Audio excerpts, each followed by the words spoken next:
Well, I stopped by from football time with Barbara Freddie Nelson of Myers Park basketball team, women's basketball team.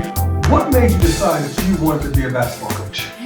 I knew when I was a college basketball player that I loved the game. I knew as a 9-year-old child when I started playing, I loved the game.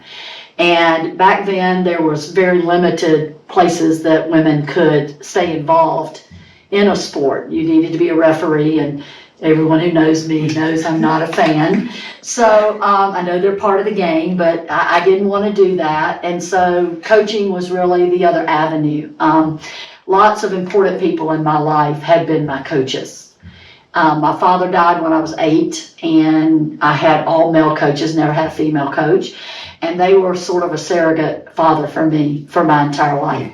So I knew how important those people were to me, and I just felt a calling to be in children's lives.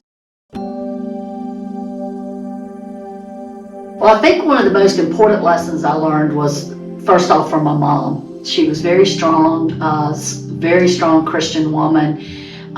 When she committed to something, she committed. She was all in, and she made sure we were too. The second lesson she taught me was I had to work for someone. Yes. And so if the coach said this is what we were going to do, the coach was right. If the teacher said this is what we're going to do, the teacher was right. She never took our side, at least in our view, because she was too busy supporting the people that were supporting us. That was a really good lesson of you're always going to have to work for somebody else, and you might as well learn to figure out what they want and how you can give it to them. And then my second mentor was Dave Price. Don't know if you know that name. He was Bobby Jones' high school coach at South Mecklenburg. So he was a big-time state championship winner, and he just took me under his wing as if I was his daughter, and would say, I know you want to do this because this is what the coaches, the college teams are doing, but your team can't do that. Why don't we do this? And he really helped me learn to strip it down, to meet my players where they were, to work hard to take them where I wanted to go.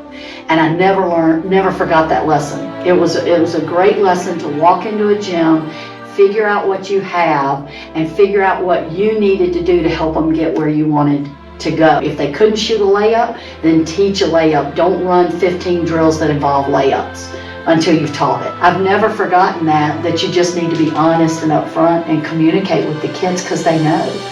And once you develop that relationship and they trust you, it all works out. You'd have to ask them. I don't think they think I'm as crazy as when my former players will come back and watch and they go, God, you were so nice to that kid when you corrected them. Coach Nelson was one of my high school coaches at Myers Park, and she really kind of set the tide for Myers Park to be as excellent as it was in those years, and kind of still keep that reputation to this day. When she first came to Myers Park, we had a good team, but we didn't have a great team, and she was really the one that helped us to make that shift. She saw the talent that we had, and coming from the college level, she had a little bit more of the experience needed to put all those pieces together for us to really be successful. So we went from winning games to winning every game, and our starters really didn't even get a chance to play by the time the fourth quarter came around because we were just doing so well.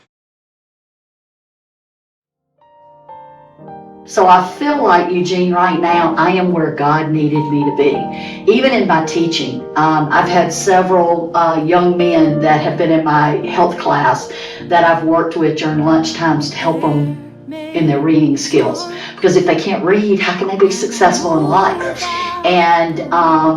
And so I know God put me here for a reason. At the time, I didn't know it. At the time when I walked in and I was shell-shocked, there's 3,000 kids and I'm used to a small environment and it's very eclectic. But God knew where I needed to be. Well, that first year I came in, I inherited a very talented group. When Coach Terrell left and I came in here, the kids could really play.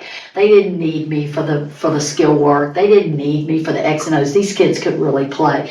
What they needed me for was the understanding of the minute by minute, day by day, everything you do matters. Because they didn't know that. They were winning by 40 and winning by 50 and didn't realize when they got to the playoffs and it got tough that, they had to find something else. And so Aaliyah Mazik, one of the kids that I love here, she still comes back, and she would be mad at me because I would always make sure we didn't go undefeated.